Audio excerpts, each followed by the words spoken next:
गांव करौली अपनी रहस्यमयी घटनाओं के लिए मशहूर था। कहा जाता था कि पुराने पीपल के पेड़ के पास हर अमावस्या की रात एक परछाई दिखती थी।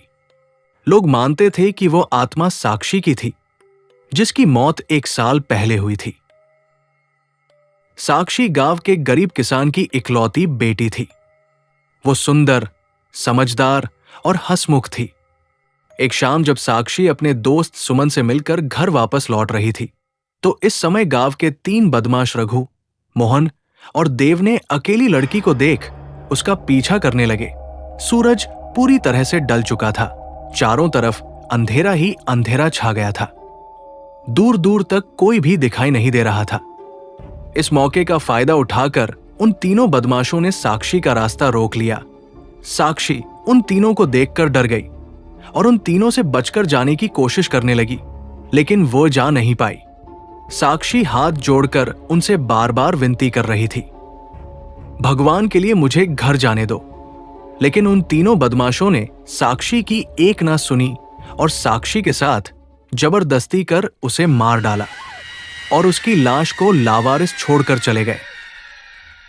ये बात साक्षी की माता पिता को पता चली तो उनके पैरों तले से जमीन खिसक गई और वो फूट फूट कर रोने लगे, क्योंकि साक्षी उनकी इकलौती बेटी थी। उसके माता पिता ने इंसाफ मांगा, पर उन्हें इंसाफ नहीं मिला, क्योंकि जिन तीनों ने साक्षी के साथ गलत किया था, उनमें से जो रघु नाम का लड़का था, वो उस गांव के सबसे धनी व्यक्ति धनराज सेठ का एक लौता बेटा था।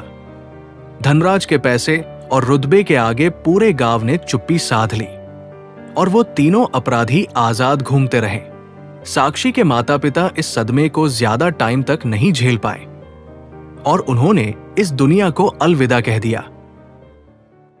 ठीक 1 साल बाद जब अमावस्या की रात आई तो गांव में अजीब घटनाएं होने लगी। रघु के घर से डरावनी चीखें आने लगी। उसकी मां ने बताया कि रघु सोते सोते उठकर दीवारों पर खून से मुझे इंसाफ चाहिए लिखने लगा। मोहन के साथ भी अजीब घटनाएं होने लगी। जब वो कुछ काम करता तो उसे हमेशा महसूस होता कि कोई उसके पीछे खड़ा है। कई बार उसके कंधे पर ठंडी सांसों का एहसास हुआ। और इधर देव सबसे ज्यादा डरा हुआ था। रात को उसके कमरे में खुद ब खुद दरवाजे खुलने बंद होने लगे। वो उठा तो उसने पाया कि उसके कमरे में कहीं से मिट्टी और खून के निशान आ गए थे। और थोड़ी देर बाद रघु, मोहन और देव के कमरे में जोर जोर से चीखें सुनाई देने लगी, जिससे घबराकर तीनों भागते हुए अपने अपने घरों से बाहर आ गए। और जब बाहर आकर देखा तो वो तीनों ठीक उसी जगह पर खड़े थे जहां पर उन्होंने साक्षी को मारा था। रात के ठीक 12 बज चुके थे। अचानक हवा तेज हो गई, ठंड बढ़ने लगी। एक भयानक चीख पूरे गांव में गूंज उठी।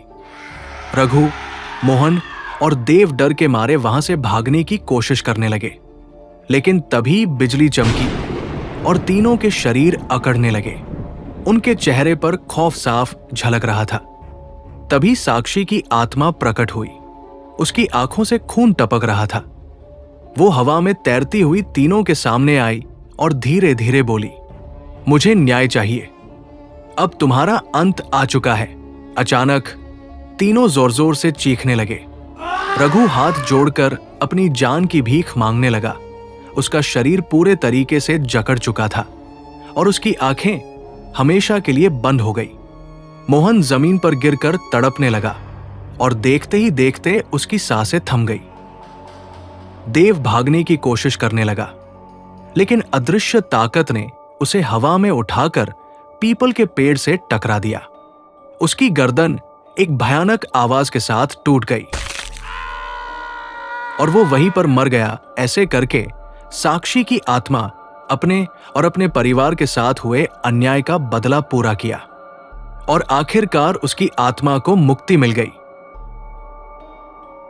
सुबह गांव वाले जब वहां पहुंचे तो तीनों अपराधियों की लाशें उसी जगह पड़ी थी जहां साक्षी को मारा गया था। लेकिन पीपल के पेड़ की छाल पर एक नया निशान बन गया था। खून से लिखा हुआ था, न्याय हुआ।